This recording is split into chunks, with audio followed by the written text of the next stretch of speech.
გამარჯობა მეგობრებო და გიბრუნდებით ცხელი სიახლეებით. დე ლაურენტისის შეცდომების აღიარება, განაწყენებული ოსიმენი კვარაზე და სიახლე ხუჩას ბარსაში პოტენციურ ტრანსფერთან დაკავშირებით. მიქაუტაძის ბრძოლა პირველობისთვის და ჩაკვეტაძის შესაძლო ტრანსფერი. ტრადიციულად თქვენთვის უახლესი და ძალიან საინტერესო ინფორმაციები მოვიძიე. ამიტომ თხოვნა დამიფასოთ შრომა და ავიდეთ ტრადიციულ 2000 მოწონებაზე. ჩვენ კი სულ რაღაც 1800 გამომწერი გვიკლია, რათა წლის ბოლომდე მივახციოთ ჩვენს მიზანს 80000 გამომწერს. ამიტომ ვინც ახალი ხართ თხოვნა რომ არ დაიზაროთ არხის გამოწერა. მადლობა მეგობარო, თუ ახლა ეს ჩემი ორი პატარა თხოვნა გაითვალისწინე და მოდი დავიწყოთ. ინტერესი იტალიიდან, ითამაშებს თუ არა მექვაბიშვილის სერიაში. საქართველოს ნაკრების ნახევარმცველ მანზორ მექვაბიშვილმა შესაძლოა კარიერა იტალიის ჩემპიონატის გუნდ ჟენუაში გააგრძელოს. ინფორმაციას კი კლუბთან დაახლოებული სააგენტო კალჩო ჟენუა ავრცელებს. სააგენტო ჟურნალისტმა სანდო წყაროზე დაყრდნობით დაწერა, რომ ჟენუაში მექვაბიშვილის ტრანსფერით პირადად კლუბის ახალი რუმინელი მფლობელი დენშეკუ არის დაინტერესებული, რომელიც თითქმის მთელი ცხოვრების განმავლობაში რუმინეთში მოღვაწეობდა და ადგილობრივ საფეხბურთო ცხოვრებაშიც აქტიურად იყო ჩართული.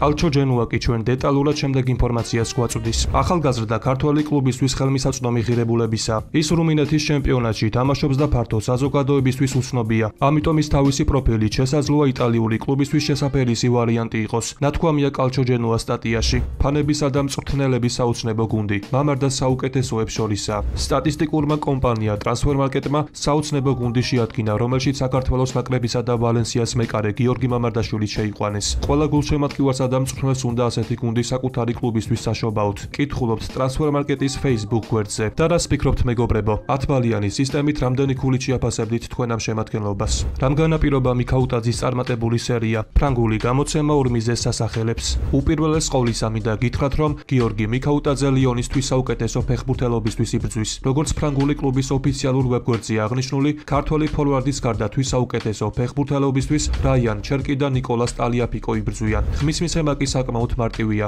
ამისათვის უნდა გადავიდეთ ფმულზე, რომელსაც მთავარი კომენტარის სახით დავტოვებ. შემდეგ უნდა დავაჭიროთ ჟევოუთის ღილაკს და ჩამონათვალში დავაჭიროთ მიქაუტაძეს, რის შემდეგაც ჩვენი ხმა წარმატებით დაფიქსირდება. რაც შეეხება მიქაუტაძის სათამაშო ფორმას, ბოლო პერიოდია გიორგი მიქაუტაძე შესანიშნავად გამოიყურება. მან კი ყველა ტურნირის ეგიდით გამართულ ბოლო 6 შეხვედრაში 5 გოლის გატანა შეძლო. ქართველი თავდამსხმელის ბრწყინვალე სათამაშო ფორმას კი ავტორიტეტული ფრანგული გამოცემა ეკიპი გამოიხმაურა და დაასახელა ორი მიზეზი, რამაც მიქაუტაძის გამოცოცხლება განაპირობა. პირველი ფაქტორი მოთხოვნებს უკავშირდება, რომლების დიდ კლუბში წარმატების მისაღწევად აუცილებელი. მას მოყვარული ფეხბურთელისთვის დამახასიათებელი ჩვევები ჰქონდა და დასჭირდა გაიაზრებინა მოთხოვნები, რომლების დიდ კლუბსა და უმაღლეს დონეზე სათამაშოდ აუცილებელი. მან გააკეთა, რაც საჭირო იყო და მისი პროგრესი ძალიან ბედნიერი ვართ. განუცხადა ეკიპს ლიონში მომუშავე წყარო. მეორე მიზეზი კი ურთიერთობას უკავშირდება, რომელიც ქართველ ფეხბურთელს როგორც მოედანზე, ისე მის მიღმა საიდ ბენრაჰამსთან აქვს. ეს კი მიქაუტაძის წარმატებული სვლის ერთ-ერთი განმაპირობებელი ფაქტორია,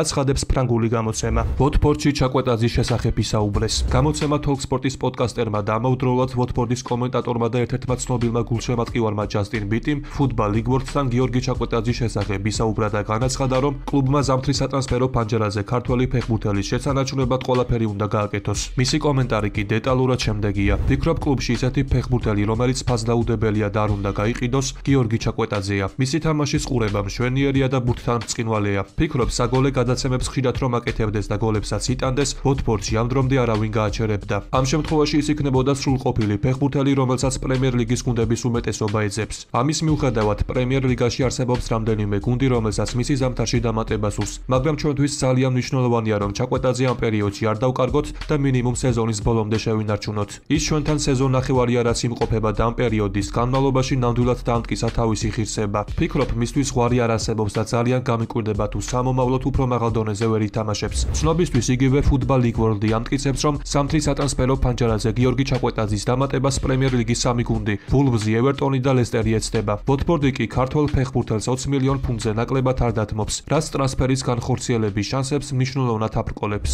არასტაბილური, მაგრამ აუცილებელი. ფრანგული გამოცემა ზურიკოს თამაშს აფასებს. ფრანგულმა გამოცემამ ფეფლუ ვეხტმა, რომელიც უმეტესწილად სენტ-ეტიენზე წერს, ზურიკო დავითაშვილზე ისაუბრა. გამოცემამ სენტ-ეტიენის მიერ ლიგა 1 სეზონის პირველ ნახევარში ნაჩვენები თამაში შეაფასა და ზურიკო გუნდის ტოპ ფეხბურთელებს შორის დაასახელა. კერძოდ ეს გამოცემა დეტალურად შემდეგ კომენტარს აკეთებს. სენტ-ეტიენში გადმოსვლის შემდეგ 23 წლის ქართველ გარემარბს კარგი და ცუდი მომენტები ჰქონდა, მაგრამ რამდენიმე შემთხვევამ, როცა თავი კარგად წარმოაჩინა, საშუალება მისცა, რომ სასტარტო შემადგენლობის წევრი გამხდარიყო. დავითაშვილს ბრწყინვალე სტარტი გამოუვიდა. 2 ასისტი სექტემბერში სექტემბერში 5 გოლი ჯამში და ლიგა 1-ის საუკეთესო ფეხბურთელის ჯილდო ოქტომბერში. იმ პერიოდში ზურიკოს შესანიშნავი სერია ჰქონდა. დავითაშვილმა გუნდთან ადაპტაცია სწრაფად გაიარა, თუმცა მაშინ როცა საკუთარი სტატუსი უნდა დაემტკიცებინა, რეგრესი დაიწყო. მონპელიესთან მატჩის შემდეგ ზურიკოს რთული პერიოდი უდგას. დავითაშვილი სენტ-ეტიენის შეტევებზე იმავე გავლენას ვეღარ ახდენს და შესაბამისად ვეღარც მომენტებს ქმნის. მაგრამ მიუხედავად ამისა, იგი კვლავინდებურად მწვანეების საუკეთესო ბომბარდირია და მისმა თამაშმა სენტ-ეტიენს 7 ქულა მოუტანა.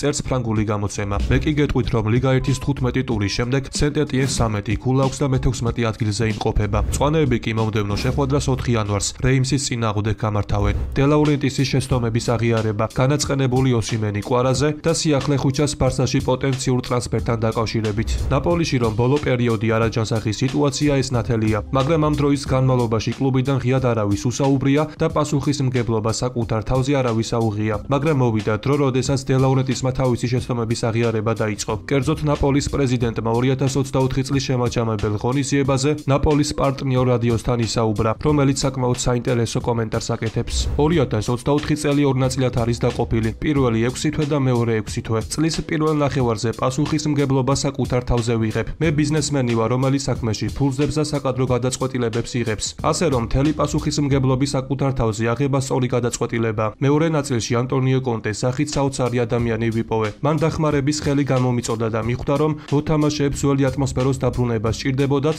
და ამასთან ერთად ახალსაც უნდა შეჰგუებოდნენ. ახლა მეტოქის წინააღმდეგ ყველა ერთად ვთამაშობთ. ანტონიოს მადლობას ვუხდი იმ შეუპოვრობისთვის და თავდადებისთვის, რომელსაც ყოველდღიურად გუნდისა და ფეხბურთელების მისამართით იჩენს. ამავდროულად მადლობა მოთამაშეებსაც. ისინი ფეხბურთელებთან ერთად კარგი ადამიანებიც არიან. ნაპოლის წინ დიდი მიზნები აქვს და დარწმუნებული ვარ, რომ ყველა ერთად ეფექტურად ვიმუშავებთ და ნეაპოლიტანელ გულშემატკივრებს გავახარებთ, განაცხადა დელაურენტისმა. ამასთან ერთად, როგორც ცნობილი გახდა, ანტონიო კონტემ ნაპოლის პრეზიდენტს გუნდის გაძლიერების თხოვნით მიმართა. როგორც ქისქის ნაპოლი წერს, იტალიელმა სპეციალისტმა პარტენოპეის ხელმძღვანელობას იანვრიდან ივნისის ჩათვლით 7 ფეხბურთელის ყიდვა მოსთხოვა. გამოცემა ასევე იუწყება, რომ კონტეს ნაპოლიში ევროპული წარმოშობის სუპერ ბომბარდირი სურს, თუმცა ვინაობა ჯერჯერობით არ სახელდება. ამიტომ როგორც ჩანს, კონტეს ნაპოლიში დიდი გეგმები აქვს და გუნდის სრულად გარდაქმნა სურს. ამიტომ ნახოთ იქნება თუ არა კვარაცხელი ამ გუნდის ნაწილი. რაც შეეხება კვარაცხელიასა და ოსიმენის მეგობრობას, როგორც იცით, ვიქტორ ოსიმენი იჯარით გალათასარაიში თამაშობს და სულ მალე ეს იჯარაც ამოიწურება. თუმცა ვიქტორს ნაპოლის მაისურის მორგება აღარ სურს. ნათელი იყო, რომ ოსიმენს ბოლო პერიოდში ნაპოლიში სიტუაცია ძალიან აერია და საბოლოო ჯამში ის კლუბიდან გააგდეს, რის გამოც ნიგერიელი კლუბზე ძალიან განაწყენებულია. თუმცა მისი ბოლო კომენტარიდან გამომდინარე შესაძლებელია ეს ყენა ხუჩაზეც ჰქონდეს. კერძოდ თურქეთში მოთამაშე ოსიმენს ერთ-ერთი თამაშის შემდეგ ადგილობრივმა ჟურნალისტმა საუკეთესოს არჩევა კვარაცხელიასა და ოსიმენის თურქ გუნდელ იუნუს აკუგუნ შორის თხოვა, რომელს ვამჯობინებ, ორივე კარგი ფეხბურთელია, უპასუხა უემოციო ჟურნალისტ ოსიმენმა. შეგახსენებთ, რომ ოსიმენს სუდი ურთიერთობა აქვს კვარაცხელიას აგენტთან მამუკა ჯუღელთან, რომელმაც თავის დროზე ოსიმენი საუდის არაბეთს და დიდ ხელფასს მიაკუთვნა, რამაც ნიგერიელი ძალიან გააღიზიანა და ჯუღელს გაჩუმებისკენ მოუწოდა.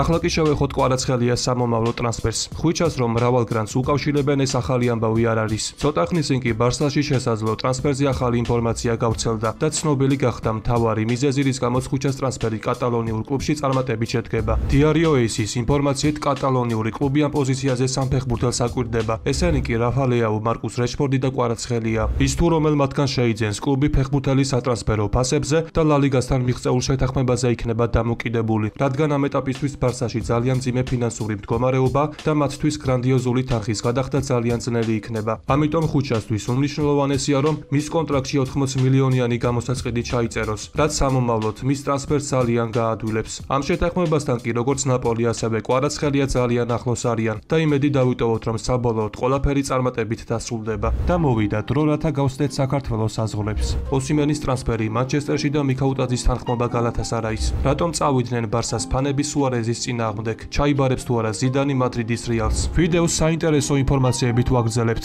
ხოლო თუ აქამდე ხარ მოსული, შეგახსენებთ, რომ ამ ვიდეოში ჩვენი მიზანი 2000 მოწონება, რის შემდეგაც ახალ ვიდეოზე მუშაობას მალევე დავიწყებ. რატომ არ ხდება ზიდანის სხვა კლუბების შეთავაზებას? მადრიდის რეალის საქმეშია. ფრანგი სპეციალისტი და ყოფილი ფეხბურთელი ზინედინ ზიდანი ხანგრძლივი პაუზის შემდეგ მზად არის მუშაობას დაუბრუნდეს, თუმცა მხოლოდ ორ გუნდს განიხილავს. ამის შესახებ კი ინფორმაციას მარკა ავრცელებს. გამოცემის წყაროს ინფორმაციით, ზიზუს მიმართ ინტერესი არაერთხელ გამოიჩინეს მანჩესტერ იუნაიტედმა, იუვენტუსმა, პესეჟემ და ბაიერნმა, თუმცა ის მათ მუდამ უარს ეუბნებოდა. ამის მიზეზი კი ის არის, რომ ზიდან საკლუბო დონეზე მხოლოდ რეალის შაბარება სურს. რაც შეეხება სანაკრებო დონეს, ის მზად არის, რომ მხოლოდ საფრანგეთის ნაკრები ჩაიბაროს. ამიტომ უახლოეს მომავალში შესაძლოა ანჩელოტი მადრიდულ კლუბში სწორედ ზიდანმა ჩაანაცვლოს. ბარსას ფანები შეტევა ლუის სუარესზე, რა ჩაიდინა ურუგვაელმა. როგორც მოგეხსენებათ, ლა ლიგის გასულ ტურში მრავალწლიანი პაუზის შემდეგ მადრიდის ატლეტიკომ ბარსას სტუმრად 2-1 დაამარცხა. ბლაუგრანაზა როხიბლანკოს ყოფილმა თავდამსხმელმა ლუის სუარესმა მადრიდულ გუნდს გამარჯვება მიულოცა და სიმბოლური საკვები გაუგზავნა.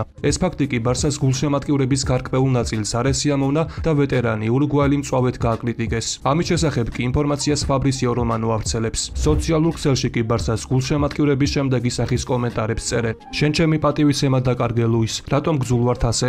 შენ უღალატე გულშემატკივრებს, რომლებსაც 10 წელზე მეტია უყვარხარ. შენ დღეიდან ჩვენი ლეგენდა აღარ ხარ. წერენ ბარსას კომაგების სოციალურ ქსელში. ერთის მხრივ ლუის სუარეზის აქციელი საკმაოდ არასასიამოვნოა, რადგან ის ბარსას რიგებში 2014 წლიდან 2020 წლამდე ერიცხებოდა და ამ კლუბის ლეგენდაა. მაგრამ მეორეს მხრივ კარგად გვახსოვს თუ როგორ გააგდეს ის ბარსადან და ურუგვაელ ფეხბურთელს შესაბამისი გაცილებაც არ მოუწყვეს. ყველაზე რთულ მომენტში კი სუარეზი სწორედ ატლეტიკო მადრიდმა წაიყვანა. ამიტომ როგორც ჩანს ურუგვაელს ბარსას წენა დღემდე აქვს. ოსიმენის ტრანსფერი მანჩესტერში და გალათასარაის ბრძოლა მიქაუტაძისთვის. მანჩესტერ იუნაიტედი იანვარში შემადგენლობის გაძლიერებას გეგმავს. რუბენ ამორიმმა კი კლუბს რამდენიმე პოზიცია დაუსახელა, რომელთა გაძლიერებაც სურს. Sky Sports-ის ინფორმაციით წითელი ეშმაკების ერთ-ერთი მთავარი სამიზნე ვიქტორ ოსიმენი იქნება, რომელიც გალათასარაიში ნაპოლიდან იჯარით იმყოფება. მანჩესტერ იუნაიტედს მარკუს რეშფორდის მოშორება სურს, რაც ოსიმენის ტრანსფერს კარს ავტომატურად უღებს. ნაპოლი კი მზადაა, რომ 75 მილიონი ევროს სანაცვლოდ ნებისმიერ კლუბს მოусმინოს. რუბენ ამორიმის კლუბი კი სწორედ ამ თანხის სანაცვლოდ შეძლებს სასურველი ფორვარდის დამატებას. რაც შეეხება გალათასარაის სიტუაციას,